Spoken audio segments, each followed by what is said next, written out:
In this video, I'm going to walk through how to set up a survey. To start, I'll click Create New Promotion, select Survey or Poll, and choose Survey. I'll give the survey a title, but leave the prize field blank, and I'll click Create Promotion. Setting up a survey consists of 4 simple steps: configuring the landing page, adding your questions, determining your outcomes, and adding any other additional settings that I might need. I can add sponsors to my surveys, but in this example, it's a feedback survey, so I'll be collecting information internally.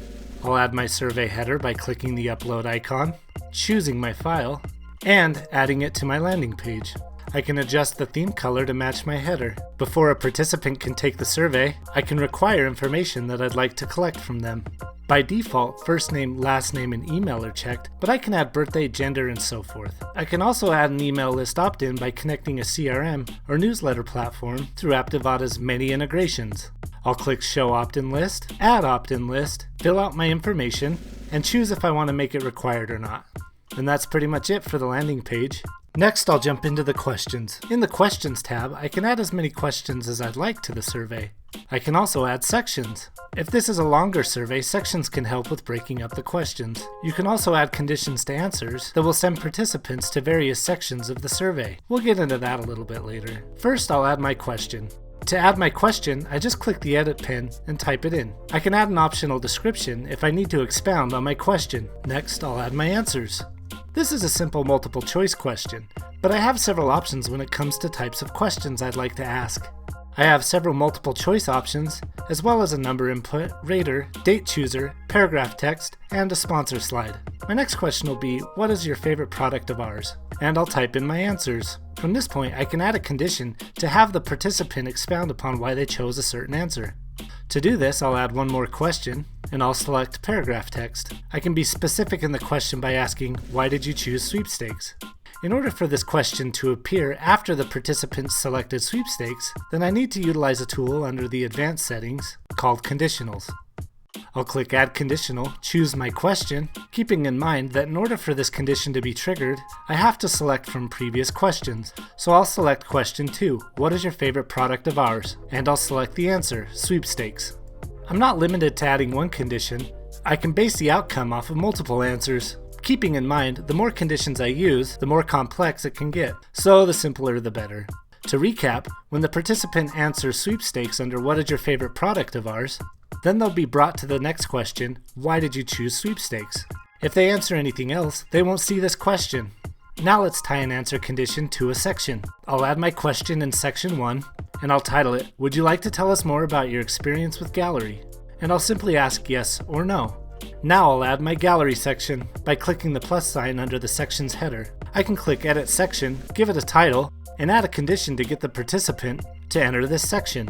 So just like when tying conditions to other questions, I can tie sections to other questions and answers by clicking Choose Question, the question I'd like to use, and choosing the answer. So if the participant answers yes on this question, they'll be brought to a completely new section. I can add additional information in the section header. I can even add a section completion message, so as soon as the participant is done with this section, they'll see a message. Oftentimes, this is used to thank a participant with some sort of coupon or discount code. I've edited the details of this section. Now let's add a few more questions. In this example, I'll use the rater question. This question is asking the participant to rate their experience based off a 10-star rating. Then I'll add another paragraph question and tie it back to the rater question based on their response. On this question, I'll click Advanced, Add Conditional, choose the question, and I'll select my first question in section 2. I want this question to trigger if they've given a rating of 3 stars or less. I'll select 3 stars, add another option, 2 stars, add one more option with 1 star. I can see that this is an OR statement, meaning if they choose 3 or 2 or 1 star, show this question. Surveys can be as basic or complex as I want them to be. They can be a very powerful tool to get qualified feedback or qualified leads over to my sponsors. In my example, I've only added a few questions in a few sections, but I can really get creative. Next, I'll jump over to Outcomes. This is the page that will display after the participant has filled out the survey. I can add a finish message and use the text editor to really make this message stand out. I can also show participants a results page. I can show users a summary of their results upon completion and show statistics on answers from other users. If I've ran a few test entries on this survey, I can click Reset All Responses to get a fresh start. Finally, I'll take a look at the Settings tab. I can schedule my survey of when I'd like it to go live. I can edit the title and add a prize if I want to. I can choose how many submissions a participant is allowed, and I can add a notification email. This email address will be notified each time a participant completes the survey. I can adjust my appearance settings, add fine print, add rules if necessary, as well as many other options. Taking a look at responder emails, they're sent based on responses given in a survey. Using the same logic as I did when setting up conditions on questions and answers, I can set up conditions to trigger when specific emails will be sent. I can give the email a name, a subject, a body, and even add my conditions. So I can choose a question, choose the answer, and send a response. I could say thank you for taking our survey, and because the participants said they're not at all familiar with using the product, I can add contact information on how to get in touch with my customer support team to help better train them on the product. I can toggle auto send to on so that the participant will receive this email upon completion of the survey, or I can click send email now to send the email all at once, either when the survey is live or after the survey has ended. I can use download filters to get granular with the information I've downloaded.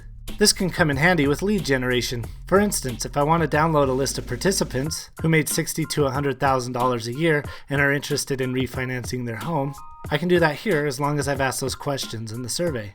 Again, this uses the same logic as responder emails.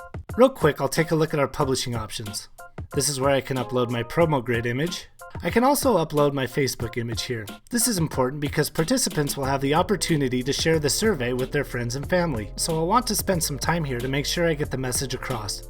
If I click embed on a web page, I'll be given the necessary code to embed the survey on my site. After I've embedded it on my site, I'll want to return with the URL location that this survey is embedded on. This will ensure that the shared traffic gets sent back to my website. If my site's mobile responsive, I'll select redirect on mobile to no. And that's pretty much it when setting up a survey.